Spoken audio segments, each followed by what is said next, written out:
A lo largo de la historia de la humanidad, el deseo de alcanzar la vida eterna después de la muerte ha impulsado a las personas a construir innumerables monumentos, desde pirámides hasta tumbas subterráneas.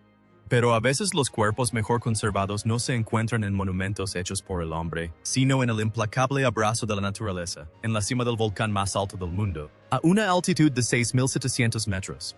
Esto es lo que los escaladores llaman la zona de la muerte, donde el aire se enrarece. El oxígeno cae al 50% del nivel del mar y los vientos helados arrancan la carne de los huesos como una navaja. La vida no puede perdurar aquí, solo hay viento y silencio. Pero en 1999, cuando el arqueólogo Johann Reinhardt y su equipo escalaron este pico imposible en la frontera entre Argentina y Chile, vieron algo que brillaba bajo el hielo. No era un fragmento de roca ni una pieza perdida de equipo de escalada. Cuando comenzaron a excavar, lo que emergió del suelo helado dejó atónito al mundo científico. No había esqueleto, ni cadáver en descomposición. Delante de ellos había una niña pequeña, con las piernas cruzadas y las manos entrelazadas en el regazo, como si acabara de sentarse, inclinara suavemente la cabeza y se hubiera quedado dormida. Su ropa era colorida e inmaculada. Su cabello trenzado estaba intacto. La expresión pacífica de su rostro parecía la de alguien atrapada en un sueño, pero no estaba durmiendo. Había estado allí durante 500 años. Los científicos la llamaron la doncella. Era la momia mejor conservada del mundo, que sobrevivió desde el apogeo del Imperio Inca. Su conservación era tan perfecta que los investigadores podían ver su sangre congelada en sus venas y contar sus pestañas una por una. Era tan realista que parecía que podría despertar al tocarla. Sin embargo, tras esa belleza sobrecogedora se escondían preguntas aterradoras. ¿Qué hacía una niña de entre 14 y 15 años sola en el techo del mundo? ¿Cómo había llegado allí? Y, lo más importante, ¿qué clase de muerte podría ocultarse tras esa expresión de calma? Las respuestas surgirían tras siglos de silencio bajo la fría luz de la ciencia moderna. La doncella fue bajada cuidadosamente de la montaña y colocada en una cápsula criogénica especial a menos 20 grados Celsius en el Museo de Arqueología de Alta Montaña, en Argentina, diseñada para replicar las condiciones de la cumbre. Ya no era solo un descubrimiento arqueológico. Era un caso sin resolver. Los investigadores no pudieron realizar una autopsia sin destruir este frágil cuerpo. El cuchillo tuvo que ser reemplazado por luz. La joven fue sacada de su cápsula y llevada a un hospital, donde fue colocada dentro de un escáner de tomografía computarizada, TC. El patólogo forense Dr. Richard Shepard y su equipo esperaron con tensión mientras las imágenes aparecían en la pantalla. Se trataba de un asesinato. Los rituales incas podían ser brutales. Otras víctimas habían mostrado fracturas de cráneo, signos de estrangulamiento o heridas de arma, pero los resultados fueron inesperados. No se rompió ni un solo hueso, no había señales de traumatismo cráneoencefálico contundente, ni evidencia de estrangulación en los huesos, que seguían en su lugar como si hubiera muerto ayer. Había rastros de infección en sus pulmones, pero no lo suficientemente graves como para ser fatales. No hubo violencia física. ¿Por qué moriría una joven sana en la cima de una montaña? Fue entonces cuando el trabajo de investigación pasó a manos de los bioarqueólogos. La respuesta no estaba en sus huesos. Estaba oculta en su cabello perfectamente trenzado. El cabello es la caja negra del cuerpo humano. Cada hebra, que crece aproximadamente 1 centímetro al mes, registra lo que comiste, bebiste y a qué sustancias estuviste expuesto, como una cronología química. Cuando el bioarqueólogo Dr. Andrew Wilson analizó muestras del largo cabello de la joven, pudo reconstruir los 2 últimos años de su vida, y lo que descubrió contaba una historia trágica. Las pruebas mostraron un cambio drástico en su dieta aproximadamente 1 año antes de su muerte. Hasta entonces, había seguido una dieta campesina, principalmente patatas y verduras. De repente, comenzó a consumir maíz y carne de llama, una dieta rica en proteínas y carbohidratos reservada para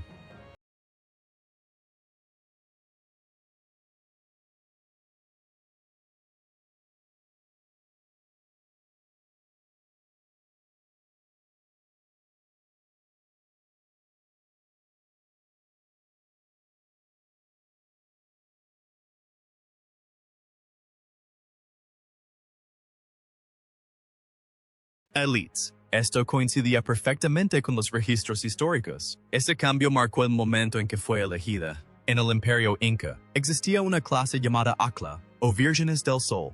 Los niños más bellos, sanos y perfectos fueron reunidos de todo el imperio, separados de sus familias y llevados a la capital, Cusco. Ali fueron entrenados por sacerdotisas, tratados como sagrados y obligados a vivir como diosas. Esta niña era una de ellas. Su estatus ascendió. Su vida se transformó. Pero ese lujo tuvo un precio. La estaban preparando para ser enviada a los dioses. El análisis del cabello reveló no solo el comienzo de la historia, sino también el sombrío final. Cuando el doctor Wilson se centró en los meses más cercanos a su muerte, cerca de la raíz, vio un aumento repentino en los datos químicos. En los últimos 6 meses, su consumo de coca, la planta de la que se obtiene la cocaína, aumentó drásticamente. En los Andes, la coca era una planta sagrada que se utilizaba para combatir el mal de altura y el hambre. Pero la cantidad en su organismo superaba con creces el consumo normal. Aún más sorprendente, solo unas semanas antes de su muerte, se detectó un consumo excesivo de alcohol junto con la coca. El alcohol era chicha, una cerveza de maíz fermentada. Cuando los científicos analizaron estos hallazgos, se pudo vislumbrar la ruta de su último viaje. Probablemente partió de Cusco e inició una peregrinación de meses, recorriendo miles de kilómetros hacia el volcán, acompañada de sacerdotes y otras ofrendas. Una túnica masculina encontrada en su tumba sugiere que su padre también pudo haber viajado con ella. Según la creencia inca, esto era un honor para la familia. Drogada con coca durante el trayecto, la chica debió empezar a perder el contacto con la realidad. Al comenzar el ascenso a 6.700 metros, la escasez de oxígeno y el frío intenso llevaron su cuerpo al límite. En la cima, la temperatura rondaba los menos 30 grados Celsius. Los sacerdotes le dieron una última dosis alta de chicha. Los escáneres confirmaron que había comido y bebido mucho justo antes de morir. Su estómago aún contenía restos de comida y bebida, unos leves rastros de vómito en la comisura de sus labios y el desgaste de sus dientes sugerían estrés en sus últimos momentos, y quizás una reacción de su cuerpo al alcohol. Pero su expresión, esa expresión lo decía todo. Tras reunir todas las pruebas, el doctor Shepard identificó la causa de la muerte, hipotermia. Pero este no era el miedo agonizante y tembloroso del escalador de la muerte. La joven estaba en un profundo trance, adormecida por la coca y el alcohol. Su conciencia estaba borrosa. No sintió dolor, no percibió el frío. Cuando los sacerdotes la sentaron en una pequeña cámara de piedra que habían preparado en la cima, probablemente no opuso resistencia. Le arreglaron la ropa, colocaron figuritas en miniatura y platos ornamentados a su lado, y luego la dejaron sola, tal vez cubriéndole con un último chal. Sentada Ali, se fue quedando dormida poco a poco. El entumecimiento provocado por el alcohol se mezcló con la somnolencia causada por el frío extremo. Su ritmo cardíaco disminuyó, su respiración se volvió superficial y finalmente se detuvo. Sin dolor, sin gritos, solo un paso hacia un silencio infinito. La ciencia puede explicar la verdad química, la intoxicación por alcohol, la hipotermia, la altitud, pero la verdad emocional de ese momento es mucho más compleja. Hoy en día, la doncella aún descansa en una cámara de cristal especialmente diseñada en el Museo de Salta, Argentina. Los visitantes a menudo tienen dificultades para contener las lágrimas, porque lo que tienen ante sí no es un montón de huesos secos ni una momia egipcia envuelta en vendas. Es un ser humano con las manos cruzadas sobre el regazo, tan realista que parece como si aún respirara. Para el mundo moderno es una muerte trágica, pero para el pueblo inca de hace 500 años era una enviada. Una mensajera sagrada enviada para hablar con los dioses y salvar a su pueblo de la sequía y el hambre. Durante siglos el hielo la protegió, el tiempo no pudo pudrirla, y 500 años después sigue aquí, susurrando los secretos, las creencias y los miedos de un mundo desaparecido a través de cada mechón de cabello, de cada rastro dentro de su cuerpo. La ciencia nos mostró cómo murió, pero la pregunta de por qué estaba allí aún permanece en el aire. Dentro de esa cámara de cristal, sobre ese rostro sereno, el periodo en que la doncella partió hacia esa cumbre, hacia lo que los incas creían que era la morada de los dioses, fue la edad de oro del imperio. Esta vasta civilización, que se extendía a lo largo de los Andes, la columna vertebral de Sudamérica, estaba muy por delante de su tiempo en ingeniería, agricultura y arquitectura. El poder que emanaba de Cusco controlaba un territorio que abarcaba miles de kilómetros, gobernando con una devoción inquebrantable al sol y a las montañas sagradas. Pero este magnífico imperio se encontraba al borde de una de las mayores tragedias de la historia.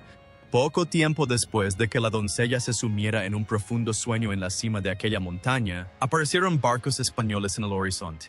Los hombres con armadura de acero y las enfermedades mortales que portaban pusieron de rodillas a esta extraordinaria civilización en tan solo unas décadas. Saquearon sus ciudades y llevaron su cultura al borde de la destrucción. Gracias por ver este video. Si sentiste el aliento helado de la historia en tu nuca y quieres seguir escuchando las historias de los testigos silenciosos del pasado, no olvides darle a me gusta y suscribirte. Nos vemos en el próximo descubrimiento.